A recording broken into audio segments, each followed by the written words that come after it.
He may not always get it right, but he's trying. That's more important than you think. And there's my new screensaver.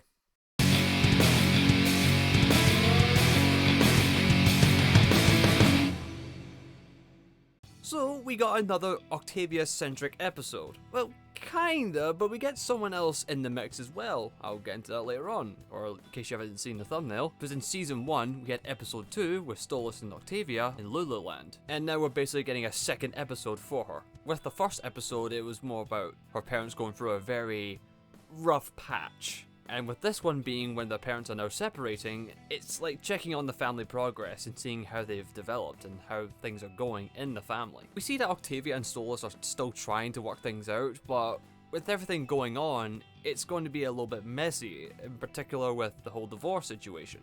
Speaking of which, the bird bitch is still being... I never have to see your fucking face again. Well, you know. A cut. But I do give Stolas props for being more assertive, like standing up for himself towards Stella. Like seriously, it may be hell, but Stolas is throwing smoke. Your mother's being a real bitch. Well, how was I supposed to know you can spell? I've never seen you read. And here we see Octavia going through her, basically her running away from home phase as she's trying to go see the meteor shower that's quite important to her. One that her dad had promised to go and see. But with everything going on, it might not be happening. So she goes off on her own and tries to get to the stars herself, with the help of her dad's grimoire, which she stole from IMP, by and I'll be honest, very stealthily infiltrating IMP, which I'll admit was kind of adorable seeing Octavia, like, use her hair as a scarf and just, like, sneaking across IMP. That was just so adorable. And Loona's just looking at her against the wall, like, what the f*** are you doing? Like, I don't care, but what the f*** are you doing? And Octavia's like, you don't see me. I am being stealthy.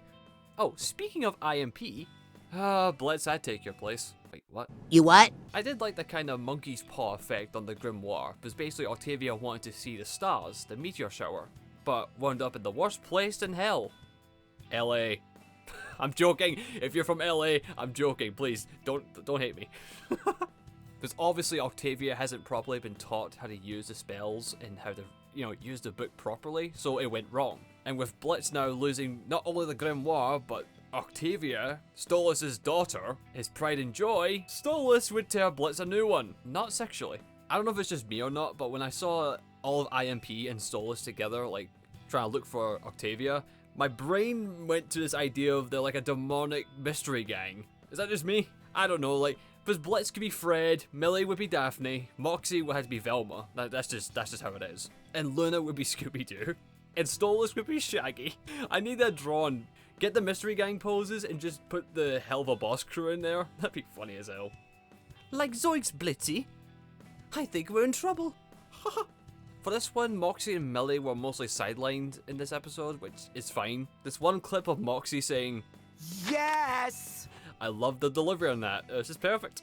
I mean, it's great hearing Richard Horvitz. Don't get me wrong, I enjoy Richard Horvitz in a very concerning level. But if anything, it just seems like there was no real reason for Moxie and Millie to be here. They don't show up again until the very end. Like, if it was just Blitz, Stolas, and Loona alone, I think that would have been an interesting dynamic. Maybe Loona would still be pissed about what Blitz said, and Stolas would chime in about parenting, and this could be like a summer subject to Blitz, or he doesn't want to be told how to raise his daughter.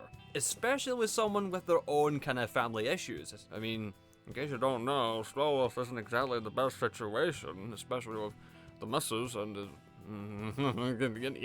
It could shed some interesting light on both their viewpoints as parents, or even how they interact with their daughters. Or even say Loona and Stolas would work off each other about raising Octavia, or about parenting. Maybe even hinting about Luna's upbringing before meeting Blitz. Again, I have nothing against Molly and Mixie being along with the journey, because, wherever Blitz goes, Moxie and Millie are always there. But in the grand scheme of the episode, they barely play a part aside from the comedy.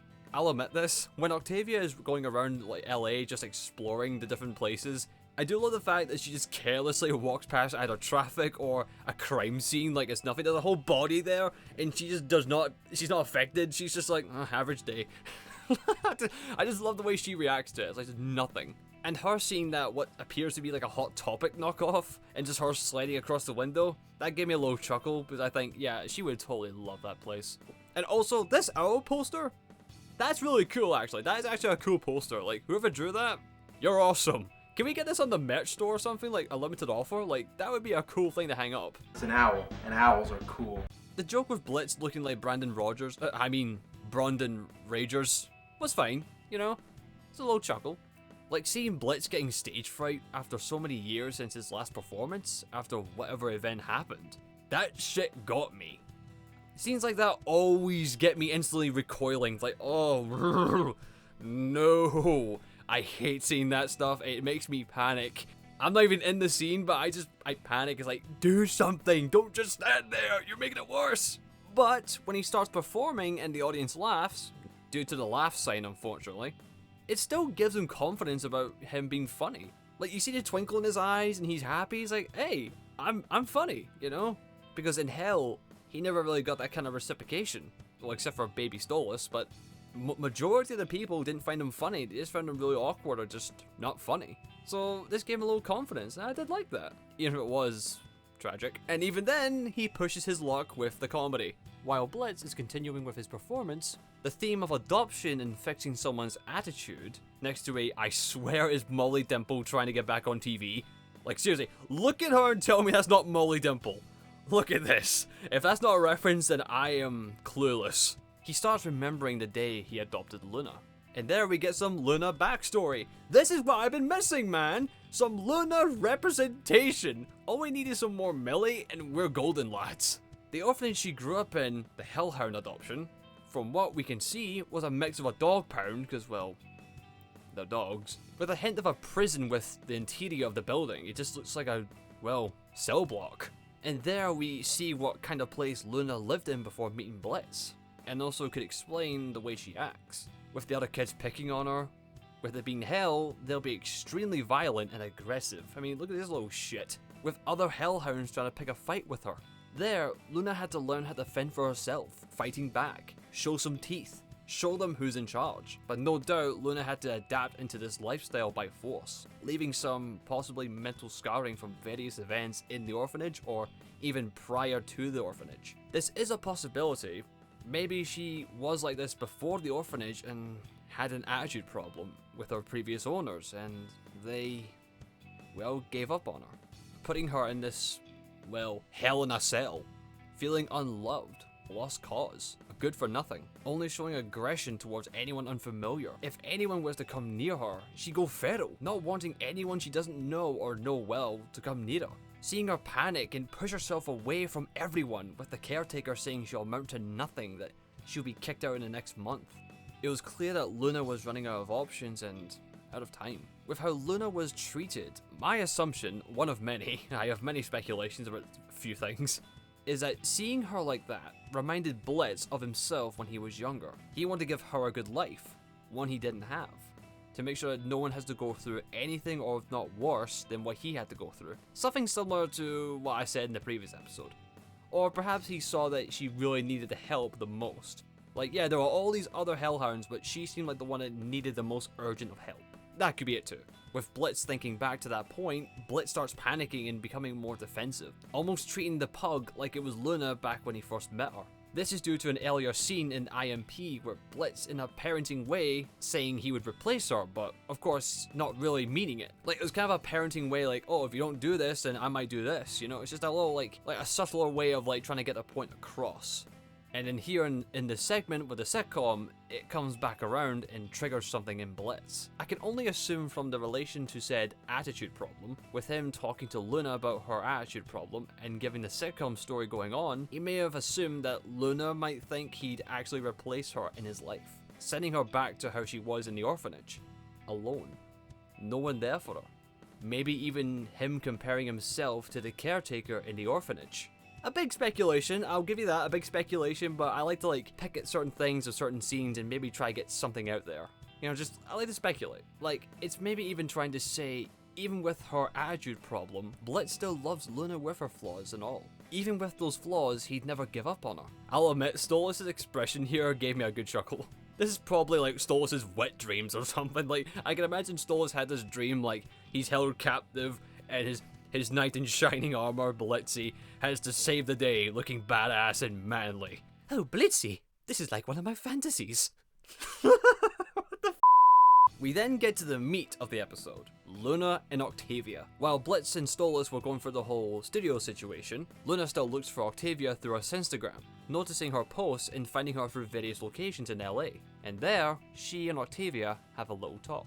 Now, a lot of people, including myself, have been waiting very long to see these two on screen together and interact. Whether it be from everything involving Blitz and Stolas, possible home wrecking of the Goetia family, or just getting along. And from what we got here, this is a very lovely start, with Octavia being upset from missing the meteor shower, but also dealing with feeling unloved. For Octavia's perspective, she feels as though her father hates her mother more than he does actually love his own daughter. She's been waiting for this one special day to see something so beautiful that Stolas has told her when she was young.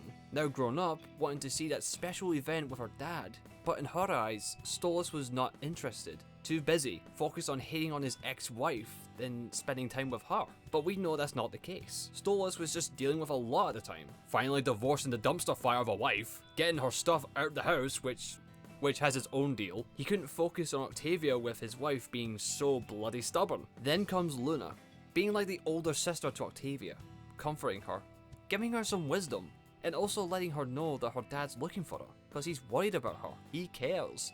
He's just got a lot of mixed stuff going on. Here we get to see a subtle side from Loona.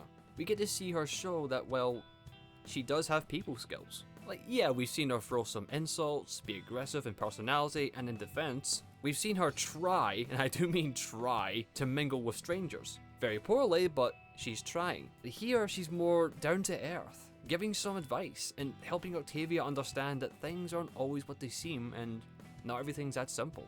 Speaking from experience as well, from dealing with Blitz and his antics, he's not perfect, he's flawed, but he's trying. He can be a bit much for her. She may act one way, but she'll feel a different way about it. She doesn't blatantly ignore his efforts. She just struggles to open herself up to that kind of affection. This segment and when Blitz flashes back to the Hellhound adoption were my favourite moments in this episode. Especially with Loona and Octavia. Some of the frames look gorgeous. With the lighting and the atmosphere, it is lovely. Especially this one here. Don't read into that. I also do love the ending shot with Blitz, Stolas, Octavia, and Loona all gazing at the fireworks. It's such a beautiful little moment, just them standing there looking at the sky, just seeing all the fireworks. It's not as great as a meteor shower, but it's a close second. Although if I had to say one thing, maybe you could have cut the whole Loona kicking Blitz there, because this guy literally was so feeling guilty about saying he'd replace his own daughter. He was feeling so guilty. You could have I don't know, let them have a lighter moment. I don't know. I know that was just for comedy's sake, like, oh, ha ha ha, but you could have maybe cut that bit out. That's just me personally. That was such a very important moment to Blitz, and it's just kind of slapped on like, get lost. But of course, I understand that Loona just doesn't, show that kind of affection yet. She's not really open to that yet. This episode has its comedic moments, but it also has its wholesome and tender moments. There are some animation things I noticed, such as the Verastica guy being there for Mr. Rogers, and that screaming lady in the audience were both from season 1, just reused. I feel like the episode was trying to do a lot in a short time. Well, I say short time, but the episode is like, what, 20 minutes? I just don't know how to explain it, but if you just trim some of the fat of the episode and maybe rework a few things, maybe, I don't know. I can't really say. Because I wish we could have got more time with Loona and Octavia. Like, don't get me wrong, it was a nice, lovely start with these two actually being on screen together and talking, but I would have loved a lot more just to get more insight out of them, honestly. I did enjoy this one a lot more than the previous one, especially with some of the focus given to my girl Loona. Like, come on, I cannot, that adds more points, I'm sorry. Don't make any comments, shut up. No, I am not. Because besides from season 1, Spring Broken, The Bloodman Harvest very briefly, and Truth Seekers, as in terms of Loona-centric episodes to explore character or any developments. But I do hope they give Octavia and Loona more screen time together, and just let them have fun, have a good old time, have some decent episodes together, some decent moments. So, what are your thoughts on the episode? What did you like most? How did you feel about the Octavia and Loona scene? Or seeing Loona's backstory? I'd be eager to know. This has been Drew, those are my views, and I bid you adieu.